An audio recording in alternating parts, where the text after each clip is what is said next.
Welcome back to another one of my vectors and scalars videos. This is on the cross product, or known as the vector product. And this lesson will be focusing just on examples. And another example based on what you learned from the previous video. So, just to recap, vector A cross B will give you a vector. And basically it's going to be, the vector you're given will be perpendicular to both A and B.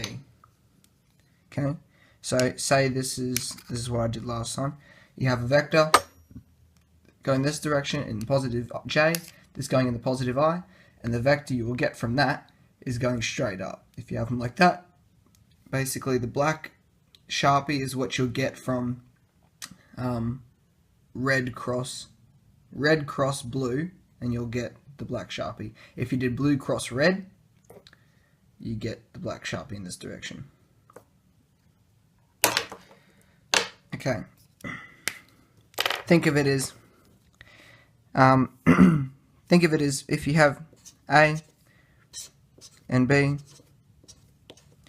If you're going that way, you'll get something coming out, and if you're going that way, you'll get something going in. If you're going clockwise, you get something in. If you get anti-clockwise, you're going out. Just like a bolt. If you undo a bolt, you're moving your spanner or whatever in the anti-clockwise direction, and the bolt slides out. Or not slide, but it works its way out.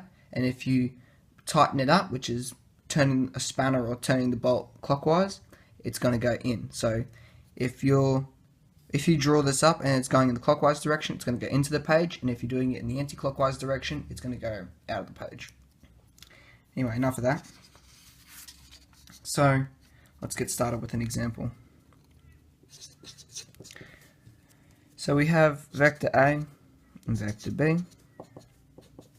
Vector A will equal 7, -6, 2, and vector B will equal 1, 5, -3, which will basically means components 7 in the positive I direction, 6 in the negative J direction, and 2 in the positive K direction, and B equals 1 in the positive I direction, 5 in the positive J direction, and 3 in the negative K direction.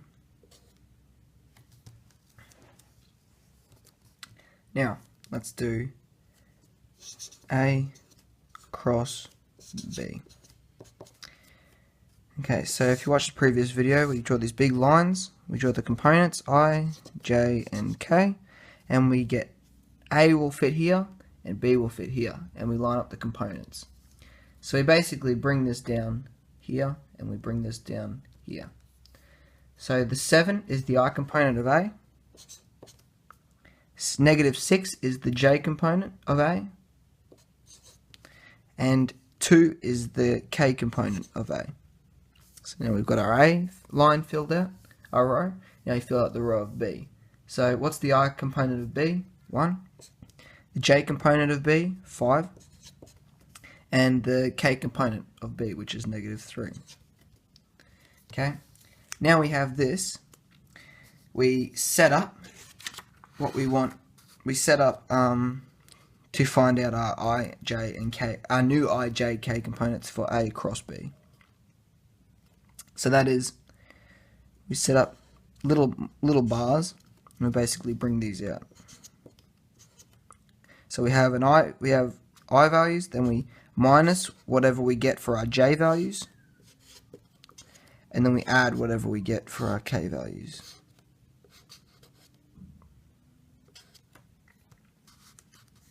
So to find out what the values are going to be for I, we basically block off this I row, and we're given 4 numbers, and we use these 4 numbers. So it's -6, 2, 5, and -3. So -6, 2, 5, and -3. Okay, we have our I's.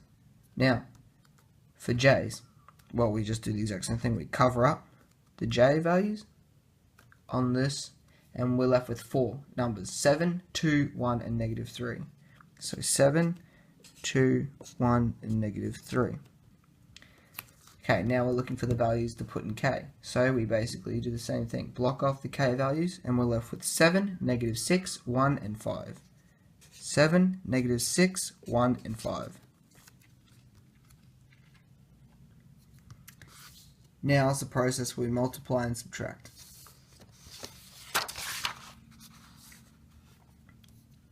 Okay, so I said in the other video I like to remember by using a fish as an example, and you have the eye of the fish is the takeaway sign. So that means you start from here and you work your way like that. So you multiply the top with the top left with the bottom right, and then you take that away from multiplying the top right and the bottom left. So that will look like this. -6 multiplied by -3. Because you bring down the fish, you're bringing it down, and now we're going to take away the top right and the bottom left multiplied, which will be 2 and 5.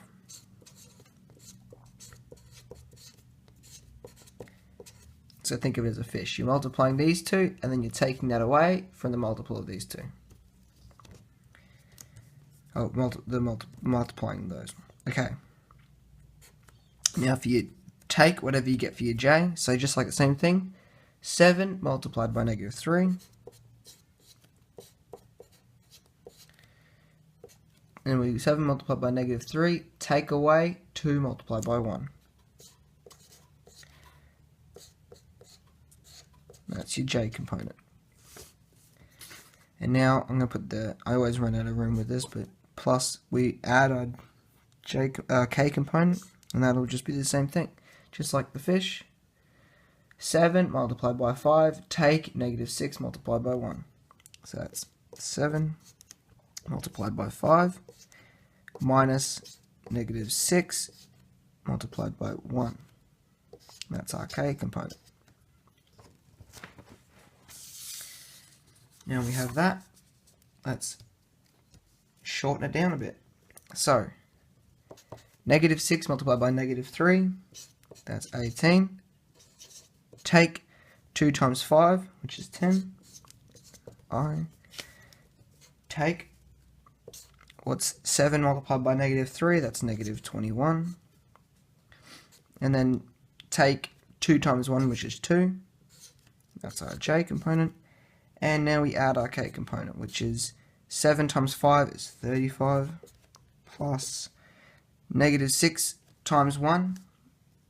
Well, we have a -6 times 1 is -6, but then it's the minus sign and the negative cancel each other out, so it makes a positive. And that is a k value. Okay, so we shrink this down even more, and we get 18 take 10. It's just 8i. And then we have take, what's the value we get for here? Well, -21 take 2 is -23. That's in the j direction. And then we add 35 plus 6, which is 41 in the k direction. Simplify this again, I'll just write it up. A cross B equals 8 in the positive I direction. Negative cancel each other out, so that's 23 in the positive j direction, and then 41 in the positive k direction. And this is our new vector. This is the new vector that is perpendicular to both A and B. Now, I hope you learned something from this video. Thanks for watching. I hope you have a good day.